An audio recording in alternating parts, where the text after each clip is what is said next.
Polri akan memberikan perhatian khusus dan bertindak tegas. Tidak ada toleransi dan tidak boleh ada ruang bagi bandar narkoba di negara ini, termasuk anggota Polri yang terlibat di dalamnya.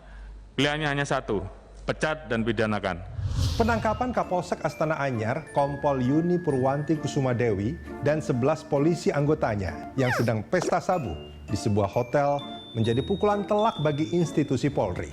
Bahkan menjadi ujian awal bagi Kapolri baru, Jenderal Polisi Listio Sigit Prabowo.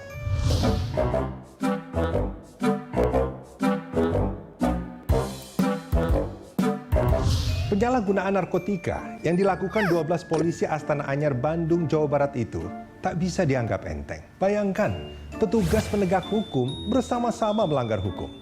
Untuk mempermudah penyidikan, Kompol Yuni dicopot dari jabatannya. Propam Polda Jabar juga masih mendalami keterlibatan Kompol Yuni dan 11 anggotanya. Apakah sebagai pemakai, berapa lama memakai, atau lebih dari itu. Hasil dari penyidikan itu yang nantinya dijadikan dasar pemberian sanksi.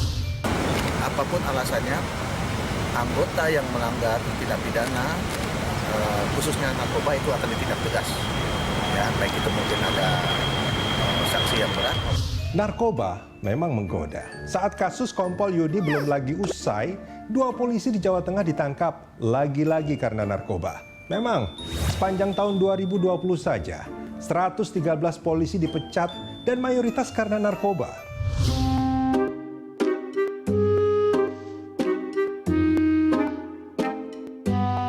Kasus polisi terlibat narkoba bukan sekali 2 kali. Bahkan sebagian mereka tertangkap tangan sebagai pengedar. Di tahun 2020 di bulan Oktober terjadi aksi kejar-kejaran antara polisi dan pengedar narkoba. Satu di antara mereka adalah perwira polisi yang membawa 16 kg sabu.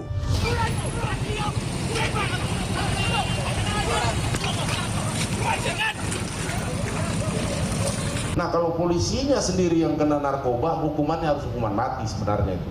Karena dia sudah tahu undang-undang, dia tahu hukum. Apa yang dilakukan para polisi yang disebut oknum itu jelas mencoreng citra lembaga. Tapi dimanapun, hampir pasti ada penyimpangannya. Yang menjadi penting, bagaimana Polri mengembalikan citra sebagai pelindung, pengayom, dan pelayan masyarakat. Dan sebagai penegak hukum.